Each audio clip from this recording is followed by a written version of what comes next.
First invite பண்ணதுக்கு ரொம்ப thanks. ஆக்சுவலா வந்து இப்ப ஃபீட்பேக் சொல்லணும்னா, எனக்கு மேத்ஸ் கிளாஸ் நான் அட்டெண்ட் பண்ணேன். ஸோ அந்த மேத்ஸ் கிளாஸ்ல நெறைய different types of teaching methods use பண்ணியிருந்தாங்க. ஆ பார்த்தீங்கன்னா, இன்னைக்கு எடுத்தது வந்து அடிஷன் பிளஸ் சப்ஸ்ட்ராக்ஷன். ஸோ 2த்துக்கும் கரெக்டான டிஃப்ரென்ஸ் வந்து ம் ஸ்பாட்லயே பசங்களுக்கு வந்து புரியிற மாரி எக்ஸ்பிளைன் பண்ணியிருந்தாங்க. அடிஷன்னா என்ன, சப்ஸ்ட்ராக்ஷன்னா என்னன்றது தெளிவா கான்செப்ட் படி சொல்லியிருந்தாங்க. ஃபர்ஸ்ட்டு டிஃபரன்ஸ் சொன்னாங்க. அதுக்கப்புறம் வந்து குழந்தைங்களுக்கு வந்து ஜாலி பாக்ஸ் யூஸ் பண்ணி கான்செப்டா பசங்க புரியிற மாதிரி புரிய வச்சாங்க. அதுக்கப்புறம் பேரலல் டீச்சிங் பண்ணாங்க. ஸோ பசங்க வந்து அடிஷன்னா என்ன, சப்ஸ்ட்ராக்ஷன்னா என்னன்றத மைண்ட்லயே வச்சுக்கிட்டு இன்னொரு ஆக்டிவிட்டி பண்ற மாதிரி பால் டேப்பிங், அந்த ஸ்விங் பண்றது 2மே பண்ணியிருந்தாங்க. ரொம்ப நல்லா இருந்துச்சு.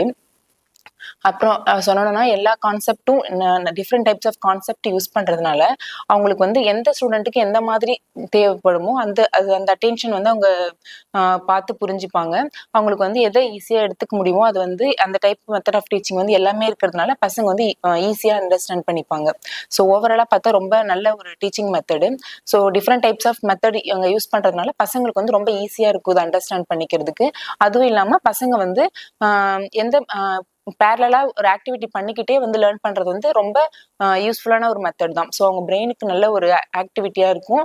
பசங்களோட அட்டென்ஷன் கான்சன்ட்ரேஷன் வந்து கண்டிப்பா இம்ப்ரூவ் ஆகும் இந்த மாதிரி மெத்தட்ல இருந்து அவங்க ப்ரொவைட் பண்ணாங்கன்னா. ஸோ ரொம்ப thank you sir. Thank you for inviting me.